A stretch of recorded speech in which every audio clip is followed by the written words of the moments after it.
Hey guys, let's see how to fix the problem with the Tapo C400 not recording. As you can see, I have my camera already working here on my cell phone with the Tapo app. And when I come here to the playback and download, there's no recording. Even if I select here the card, there's no recording at all. You see here, there's no microSD card. That's the information. That could be one of the problems, all right? And here you can also record into the cloud. If you just do the subscription for the cloud recording, you can record into the cloud as well. But here my main problem is that the SD card is not there.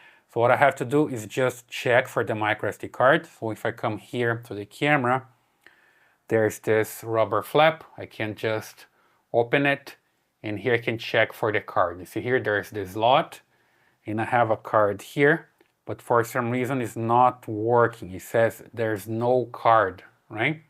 So I have this Gigastone card with 8 gigabytes. That's the minimum that the camera supports. It supports from 8 gigabytes to 512 gigabytes. So one thing that you just need to have in mind is that you cannot use a card larger than 512 gigabytes because it's not gonna work. And you also need to test your card to see if it works. You can test on a computer, but even sometimes formats on a computer, sometimes the card is not good for the camera. So what I have to do here is just insert the card, make sure that's well inserted. You just here click, put it here and try to format using the camera's interface. Let me just put the camera here and come back to the main menu. And here on the gear icon, you just go to the main menu and come here to storage and recordings, and here see local storage. It says no microSD card. So it's basically not identifying the microSD card, you see? It asks to insert a microSD card. So that microSD card is not working. You should see it here, and then you can format the SD card, right? So let me just remove and try using a new SD card there. You see that's not here, no way. One more time, sorry, just come back here. One more time. To storage and recordings. Just to load one more time, make sure it's not really working, right? You see here, no micro SD card. So let me just remove it from here and use a different SD card that I know it's from a good seller and also has a good brand. That's the Lexar SD card. I'll leave the link in the description for this card. You see here on the left side of the card, there's some information about the speed, and in the right side, information about the capacity, right? 32 gigabytes is enough. It's more than 8, and it's less than 512, which is in the range for this camera. And I can just insert facing up like this. You see it that I just put it that way, and I just push it until I hear a click. I can just close here. The SD card is not formatted. Please format it according to the app guidelines. You see the camera talks to you. Now the camera can see the SD card, right? It's asking to format it. So it's different now. At least the camera can sense the SD card that's there, right? And then when you come back here, see still no micro SD card, I just need to reload the app. Let me just close this down like so. Oops. And then I'm gonna just open it again.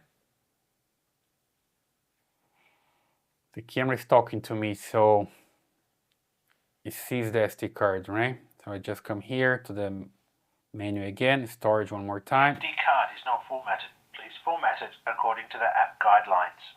You see, now it's different. It talks to me again, and I see here an unidentified SD card. So I just select it here, and I just need to format it.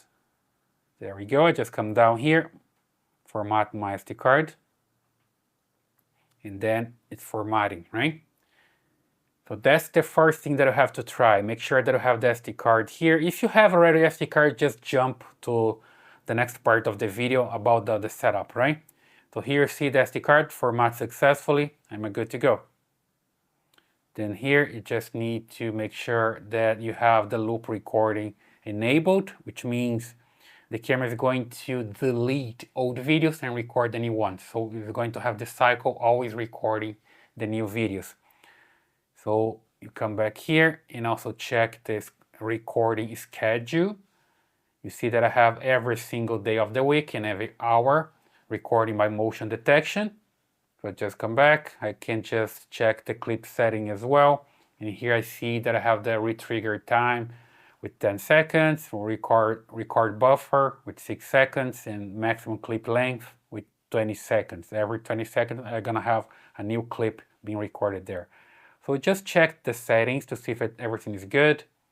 Here just make sure that I have local recording enabled and record sound as well. So pretty good here.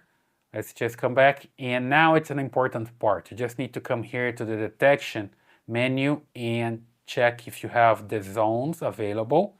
You see here, unable to get camera view. You can just come here to search for, to take a look here, what area I have available. You can select different areas, or you can just set one single area for everything, right? For some reason it's not available here. Let me just come back and see if I can get the image off the camera. Wait for it to connect. Again, there we go. One more time, I come here in the detection. There we go, better now. So here I see that I have the entire image it's set to all, okay? The camera is going to monitor everything. And detection type, it's enabled here for motion detection, and it's also enabled for person detection. But just pay attention to this detail, right? You just need to come here and see if the sensitivity is good. If it's all the way down, it's not gonna work unless you have like a lot of motion in front of the camera, like big truck in front of the camera or something. So just make sure that you just increase this a little bit. It comes like this by default with 6, right? But you can just test, and you can have somebody passing in front of the camera to see if it triggers the motion, all right? And if you put here to 10, the camera will be pretty sensitive, right? It's gonna trigger a lot of recording. So you just need to find which works better for you. And you can just come back here and make sure that I have person detection enabled as well if you want to detect person in front of the camera. And you do the same. Check the sensitivity here. That comes from 1 to 10. I'll leave here in 6. Then I'm good to go. And then your camera is going to record, right? So every time there's motion in front of the camera, let me just make some motion here, see if it works. You can also move the camera, and then the camera is going to start recording. When you come here to the playback and download, you're gonna see the recordings here. See, I have a recording just right here because of the motion in front of the camera. See my hands moving there? I just put this way, you see it, and it's basically working, right? Now I know that's working, the recording is working. So that's the way you can fix this problem. The Tapo C400 not recording, okay? Just check the SD card, use a good one. You see that I have this one that's bad. Then I just need to put a new one and format the SD card and select the recordings, check the schedules, and check the everything. And I hope that helps. Please leave your comments here, subscribe to the channel, give your thumbs up, and I see you in the next video.